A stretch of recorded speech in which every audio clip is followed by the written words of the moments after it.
एक बहुत बड़ा अमीर आदमी सी, अरबांपति खरबांपति बंदा। ਉਹਦੇ ਨਾਲ ਮੇਰੀ ਮੁਲਾਕਾਤ ਹੋਈ। मैं ਉਹਨੂੰ ਪੁੱਛਿਆ ਕਿ ਤੇਰੇ ਇਤਨੇ ਅਮੀਰ ਹੋਣ ਦਾ ਕੀ ਰਾਜ਼ ਆ, ਕੋਈ ਮੈਨੂੰ ਸਮਝਾ ਸਕਦਾ?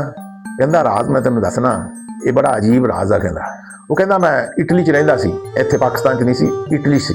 ਇਟਲੀ ਦੇ ਵਿੱਚ ਘੋੜਿਆਂ ਦੀ ਰੇਸ ਹੁੰਦੀ ਨਾ, ਤਾਂ ਉਹ ਘੋੜਿਆਂ ਦੀ ਰੇਸ 'ਤੇ ਮੈਂ ਜੂਆ ਲਾਉਂਦਾ ਸੀ। ਮੈਂ ਕਦੀ ਅਪ ਚਲੇ ਜਾਣਾ, ਕਦੀ ਡਾਊਨ ਚਲੇ ਜਾਣਾ, ਕਦੀ काफ़ी पैसे आ जाने, कभी चले जाने।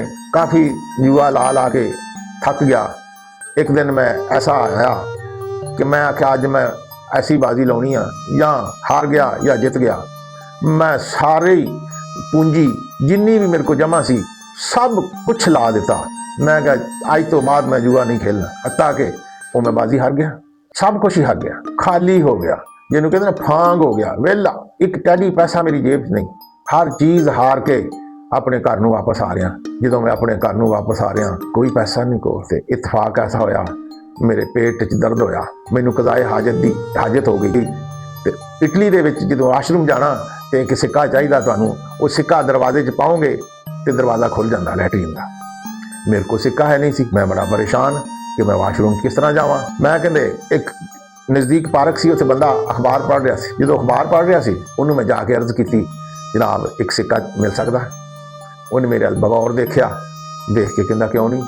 उन्हें ज़्यादा मेरे को सवाल नहीं किया भी की करना। उन्हें मैंने अपनी जेब चो सिक्का कट के दे दिता। मैं वो सिक्का लैके तो वाशरूम गया। जो वाशरूम गया ना, तो मैं हले वाशरूम के कोल ही पहुंचा ही हाँ, तो अगों दरवाज़ा खुल गया वाशरूम का। वो बंदा उन्हें दरवाज़ा फड़ के रखा, कहता सिक्का सांभ ला, सिक्का तेरे कम आएगा। तो ये तू ना अंदर वड़िया। उन्हें दरवाजे में बंद नहीं किया, उसे अपने खोले हुए दरवाजे अपने सिक्के में ही मैनू लगाता, आप अंदर चल गया। मैं अंदर चले गया, वाशरूम तो फारग होया, कज़ाए हाजत तो फारग होके मैं जा रहा, जवारी हुंदा। फिर देखा एक मशीनां लगियां एक जगह से, तो मैं उत्थे चला गया। एक मशीन ते लिखा 1 रुपया डालो सिटो, 1 रुपया पाओ तो 1000 रुपया इनाम मिलेगा। तो इनाम मिलने का चांस आ। मैं कहता रुपया पाता। जो रुपया पाता तो मेरा कड़क करके कुछ हिसाब किताब होया, खड़ करके 1000 रुपया मेरा निकलिया। मैं ख्याल भैया मौज लग गई, 1000 रुपया बन गया 1 रुपये तो। अगली मशीन से देखा, उत्थे लिखा 1000 रुपया पाओ तो लाख कमाओ। मैं पाता 1000 रुपया। मैं कहा जाने यार ही देखी जाओ। जो 1000 रुपया पाता, वो कुदरत ने मेरा लख कढ़ दिता। मैं जो लख हो गया ना, मैं क्या बंदिया नस, ये लख ना किते नस हुण साडे कोल हार जावां। मैं लाख रुपया लैके घर नूं आ गया। जो उत्थों घोड़ियां दी रेस तो हरिया सी, खाली जेब सी। जो मैं घर पहुंचा मेरे को लाख रुपया सी। उधरों गौरमेंट ने अगले दिन ऐलान कर दिता कि कोई इंडस्ट्री दे विच काम करना इन्वेस्ट करना चाहता तो वह थोड़े पैसे पावे तो गौरमेंट उन्होंने ज़्यादा पैसे देगी। उन्हें लिखा कि अगर कोई कारखाना लाना चाहता तो मैं कोई कारखाने पसंद किए, अंडर गारमेंट्स का, जराबां का, इस किस्म का कारखाना पसंद किया। तो गौरमेंट ने मैं 1 लाख रुपया जमा करा दिता। तो गौरमेंट ने मैं काफ़ी रुपये रकम दे दी। मेरा कारखाना चल पाया।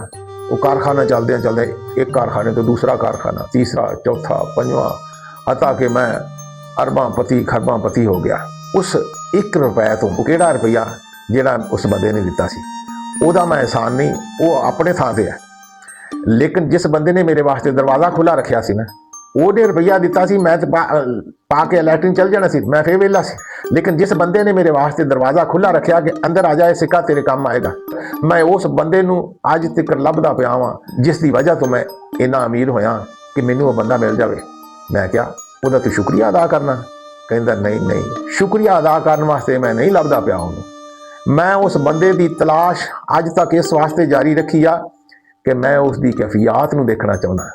ਉਹਦੇ ਉੱਤੇ किस किस्म की कैफियत आ, वो कोई जरूर रूहानी कैफियत का मालिक आ, वो मेरे नालों बहुत बुलंद मरतबे ते फायज आ।